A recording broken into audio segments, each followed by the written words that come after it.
2009. Camping in Lapland. Exact location unknown, about 15 kilometers east from Veriajärvi. Veriajärvi is nice place, go fishing there some days if you can. Coming from fishing. Nice catch wrapped in newspaper and put in bag, which is at the end of a stick on shoulder like Snufkin. Laughing face. Walk in midsummer's cloudless weather. Sun maybe is too bright. Everything looks unreal with its bright shadows. Always frightens me a bit to be in forest at this time. Nights are whatever, but day and evening spooks me a bit, especially if I get lost. Arrive at small road. Look at the map and notice that I have deviated from the road. Locate the road that I think I'm supposed to be. Okay. Road have curves that the map doesn't have. Try to find myself from the map, but cannot find myself from any direction from Veriajärvi. What the fuck? Doesn't scare me. Every time I have been lost in Lapland I have find my way back. Maybe the road isn't just marked on the map. Maps of Lapland aren't the best. On road meet some reindeerman. Gun with him. He raises his rifle instantly when we meet. Stop. Think WTF. Usually local reindeermans are very friendly. What is in the bag? Fish LOLD. Show me. Show the fish. Reindeer man lowers his barrel. Do you have gun? What, no? Who would bring gun when camping? Maybe someone, but not normally on Finland. Come with me, you can't stay here. Reindeer man. Go with him few kilometers until arrive at road that takes to Veriajärvi. Go there and find a Slacky Jacobson elk vagina. Some sap my name. Who can fucking understand them? He takes you out of here. Start to think why. Why? Reindeerman looks me. Don't say anything. And finally, you are not the only soul that came from that road. If you see a man who has bag same way on his shoulder, pray that it is full bag. You don't want to know what is in there, don't ask. If he asks you something, or comes close to you, pray so fucking much. Close your eyes, it will be easier what is come.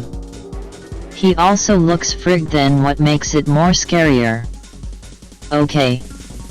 Start walking in spooks that you never had. Long road to closest village.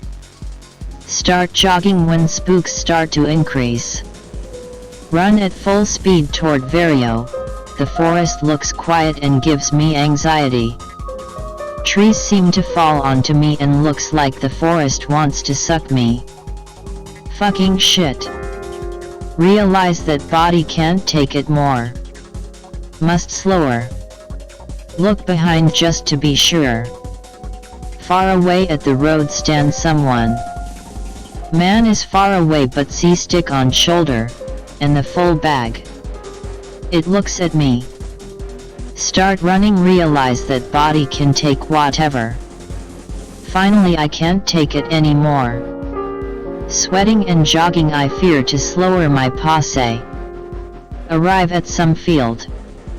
Walk very tired to closest house in this village. Ring the doorbell. Someone arrives quickly like I was waited for. I say half of someone's name right and I need to find him. Lady who opened me the door knows who I am talking about. She looks from the window to the forest. You can see field and the forest road clearly from the window. Side of the road stands someone with a bag. Say something that I was lucky to get away. Woman looks me pathetically. You didn't get away, his bag was just full. Ask what she is talking about, I was clearly far away from him. Woman looks me and says, I was looking you whole time.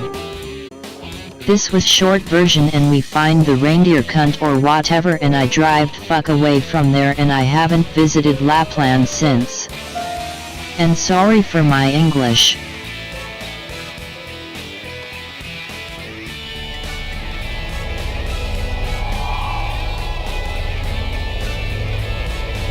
I experienced a reality glitch or something.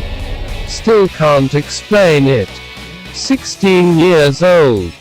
Home alone for a few days BC parents taking a mini vacation. Start hearing noises throughout the house.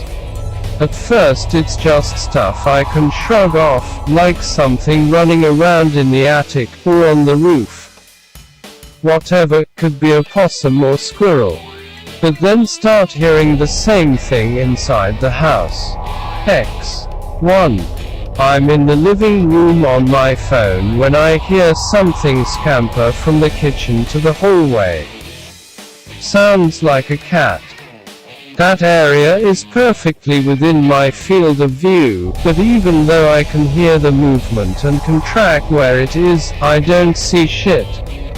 X2. I'm at the kitchen, then hear footsteps under the table. Sounds like a person's footsteps. I check, but again I see nothing. By this point I'm getting kinda fed up with it. One night I'm woken up by the closet door opening. Hear footsteps move across the room. Then I see my bedroom door open and close. Scares the shit out of me des. But also I'm fucking annoyed by all the activity. I decide, fuck this ghost, or whatever it is and decide to confront it. I get up and open my bedroom door and that's when I see something that's kinda hard to describe. Firstly, my bedroom door opens out onto a long hallway. From where I'm standing I can see the bedroom door opposite mine, then the wall of the hallway lined with family photos, and finally the end of the hall leading into the living room. Now, on the wall where the family photos are hanging I see a hole in the wall that's not supposed to be there. It's large, so I notice it right away even in the dark, and I'm wondering who the fuck punched a hole in my wall. But the thing is it's a perfect square, like somebody measured it out and cut out a slice of the wall. Then I hear footsteps at the end of the hall and look over expecting to see an animal or something. Instead I watch as this little sphere rolls from one side of the doorway to the other. It looks like a computer rendering of a ball, like something out of a 90s computer game, pick related, only the one I saw was black. This was all in the dark, by the way, but I can see both the hole and the sphere clearly, like they're kinda faintly glowing. As the ball disappears past the door frame I hear my closet door open and shut behind me. I glance back, then look back out into the hallway and the square hole in the wall is gone. Walk back to bed and lie there for a while. Eventually drift off to sleep thinking I'm going crazy. Luckily I wasn't, I don't think. Nothing like that ever happened again.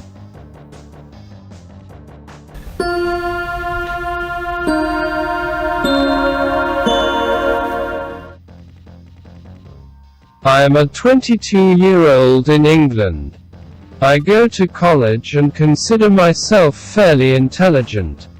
I am, or was, a skeptic and don't touch drugs or alcohol. I have never had any mental illness or been depressed. I have always enjoyed scary films and horror fiction, but only as entertainment. I never really believed the supernatural stuff that I consumed, but loved the thrill. Now I don't watch scary films or read scary books. And I sleep with a nightlight. My life literally changed 2 weeks ago when I was walking home from my nan's. I am her only support through the pandemic and take her essentials like food and do her cooking. My mum is disabled and so I do all the caring, which I don't actually mind. My nan is 87 and pretty funny for an old lady. I made her some tomato soup and toast, filled her hot water bottle and made sure all the windows and doors were locked before I was going to leave. I also fed Marston, her ragdoll cat. He gave my hand a nibble as I stroked him and then wished my nan good night and set off on the 20-minute walk home. It was 8 p.m., so not really late, but it was dark and slightly foggy. The road I walk home is near a large factory, Heinz, and cuts through an industrial estate. The industrial estate, which has lots of lorries and trucks parked up while the drivers get some sleep, is quite creepy at night as it is a long, straight road with nobody about. Some of the factories are lit up, but it is still dark and secluded. I don't listen to music when I walk as I like to hear if anybody is approaching. I am pretty tall but thin, so I wear lots of layers and a big hood in winter to look more intimidating. Stupid, I know. Once you get through the industrial estate, you come to a small bridge that goes over a train line, cross that and you come to a small street with houses on both sides. I like reaching this part of it. It's only a 5-minute walk through the street though before you get to a small gate that leads across a farmer's field towards the canal. I was pretty hungry and was munching on some crisps that my nan always give me, with a chocolate bar, for my walk home. I finished the crisps and squished the empty packet into my jacket pocket. I unlatched the small gate and continued on through the farmer's field. You can hear the stream that runs alongside the canal but not much else. Everything seemed very quiet because I had just been listening to myself crunch crisps for the past few minutes. It takes around 5 minutes to get across the field, which has a path, and I usually jog that part as it is creepy. I didn't jog the night it happened. I walked because the ground was very muddy and I didn't want to splash dirt on my pants. I wish I had jogged. My life might be very different if I had. I have a smartphone but don't really look at it a lot, especially when I'm walking at night. If I look at my bright phone screen then I lose my night vision and find it hard to see my surroundings. Well, I got a message just as I was halfway down the path and I looked at my screen. It was a message from my cousin asking if I would be online later for a few games of football. I replied that I wouldn't put my phone away. I had only glanced at my phone for a few seconds but it was enough to destroy my night vision and make me